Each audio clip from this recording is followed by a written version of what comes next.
Alright, welcome back to another video about a top 5 series. Now, there are a bunch of weapons here that have been changed, and I decided to make another one because why not? And also the fact that the ammunition station of the cooldown also kind of contributes to it, so why not actually do that?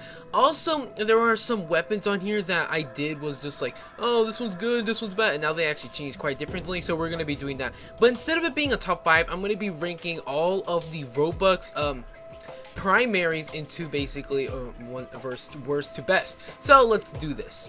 So at our number 6 spot, it is sadly the sawed-off shotgun, which is a bit of a shocker because there's a ton of people who love this gun, and I actually do like it as well.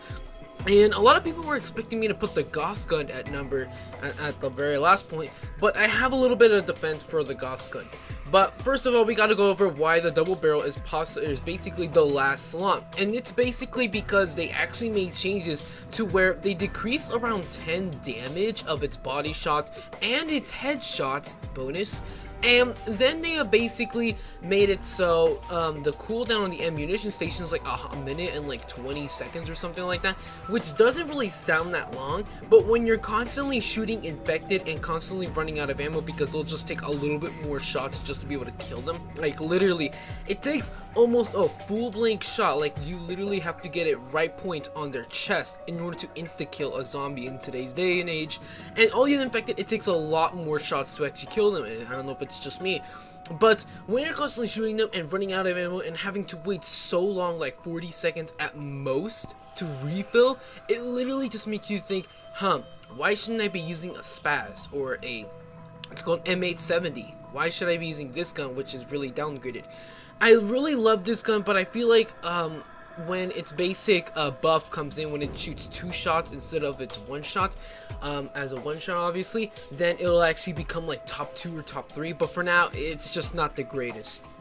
Next up is number 5 spot is the Gauss gun, obviously. So obviously the Gauss gun has been infamously known for being the more, I guess, beat up version of its literal peak of basic Apex, and that is the laser rifle. But now it is okay in the game, but most literally it's not the greatest. I mean, it does have high amounts of damage, on point accuracy, and quite a decent amount of ammo. The many times I use this weapon, I've had many times where I'm just like, oh my god, I'm sniping them from a long time, I'm long away. I'm actually doing a crap ton of damage against the Juggernaut, the Banshees. Literally, this gun is a really good one against basically ranged players. So if you're really thinking about buying this weapon, the only suggestion I would say is wearing either heavy armor or maybe small armor. Yes, speed armor is good, but when you're constantly getting hit and taking this weapon out and running really slowly, it's not the greatest. The only thing is obviously that the fact that this gun has a minigun slowness effect, so when you take it out you're really slow, but that doesn't really matter when you're constantly killing infected from a long shot away, dealing tons amount of damage, high point accuracy, and this gun just decimates them at every single second. It's not necessarily the greatest in basically the current meta, but it's still a really good weapon if you basically like long ranged weaponry. Number 5 is obviously, wait, no, not number 5, obviously. Number 4 is obviously the minigun. Now, I did say that, of course, like the minigun has like a bunch of stuff and it makes it a lot more stronger, but I'd say that it's still not necessarily the most top best one, but it's still a really good one. Comparing this one to its basically original version where it's a lot more bigger and bulkier, it's still kind of as good. It's just the fact that the animation just makes it look a lot better and kind of a little bit smaller, but it still looks really cool. But either way, this damage has a high amount of fire rate, ammunition, damage, and the fact that, of course, the animations are really nice.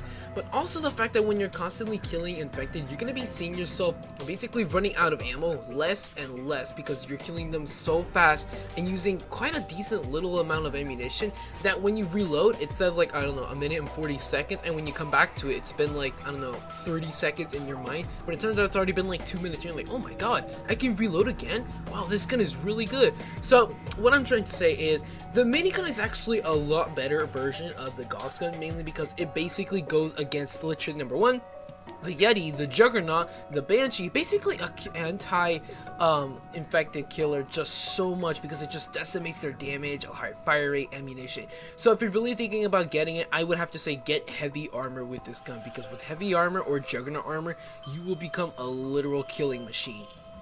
And our number 3 spot is, of course, the flamethrower. Now, a lot of you know that the flamethrower has its basic wall break feature actually removed, and a lot of people stopped using this weapon. And I still really liked the flamethrower, so I continued to try it out, and it's just as good as it was to be. And I would say just a tiny bit better. But obviously, since literally the wall break feature has been removed, it's a lot more, I guess, voided of basically exploiting the basic scenery, but it's still a really good weapon in so many maps. Just because something was removed, like something kind of crucial, that doesn't necessarily mean this gun is immensely terrible, because the many times I use this gun, I still found myself decimating, of course, Banshees with the multiplier against them, killing Juggernauts because obviously they can't do the reverse walk on you, and this gun does a crap ton of damage even against Banshees, and it's still a really good gun even though its feature of wall breaking has been removed. But either way, this gun is still really good with this, killing as many infected as possible with so little shots with the fire extinguisher. I'm surprised not many people actually still use it to this day, but overall it is still a good gun. If you're thinking about getting it, it's basically just the same, and you really just didn't know about it, but it's good that you didn't know about it, so it doesn't really hurt you that much.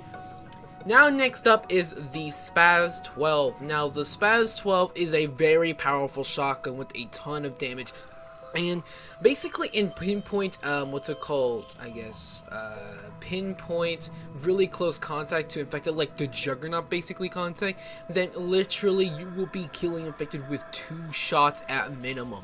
This one-shots crawlers, this one-shots zombies at point blank range, I think that's what it's called.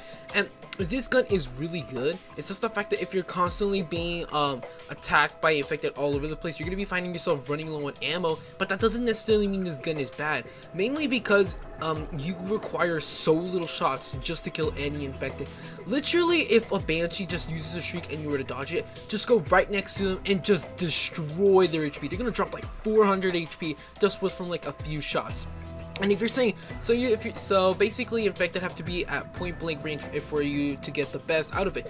Yes, but that doesn't necessarily mean that that's all, because literally if they're a little farther away and you were to shoot them with this gun, it still does like 40 damage at most, literally a few meters away, which is still really powerful of a shotgun. There are a lot of people saying that this gun is just a tryhard weapon, and I can really see how it is, but that doesn't mean it's just a terrible gun, because this shit is incredibly powerful. Now obviously is the number 1 pick, is which is basically the best primary weapon for Robux. It is obviously the Tommy gun, my longtime favorite son, I guess, I don't know.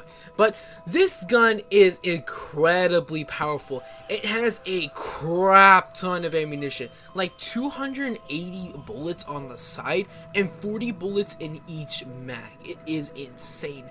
The fire rate is very good for a drum mag such as this gun, but also the fact that the damage is at most 30 to 40 or even higher than that, like 50 or 60, depending if you're shooting it against basically enemies with like large hitboxes for their heads. Obviously it's not that great against riots because they don't have a headshot thing, but still it really kills literally anything within sight. Against a Juggernaut, this gun is very powerful, since of course it does have a little bit of a gun spreading where it kind of shoots all over the place, but it doesn't really matter when they're all over you and you're basically hitting multiple of them at once or just destroying your HP all at once. This gun is incredibly powerful for its ammunition, damage, fire rates, and overall kind of a big of a range. This gun is literally the best Robux weapon for a long time, and its basic ammunition cooldown for being like a minute and 40 seconds does not matter when you're killing so many infected, and then when you're all done you have like 60 or 70 bullets on the side and your cooldown is already basically ready. That was basically finished like about 40 seconds ago. This gun has a crap ton of damage, ammunition, everything you ever wanted in a Robux weapon. This gun is literally a infected killer. So I hope you guys enjoyed that little bit of a update for the best Robux weapons. I'll see you guys on about 42 years and have a great game.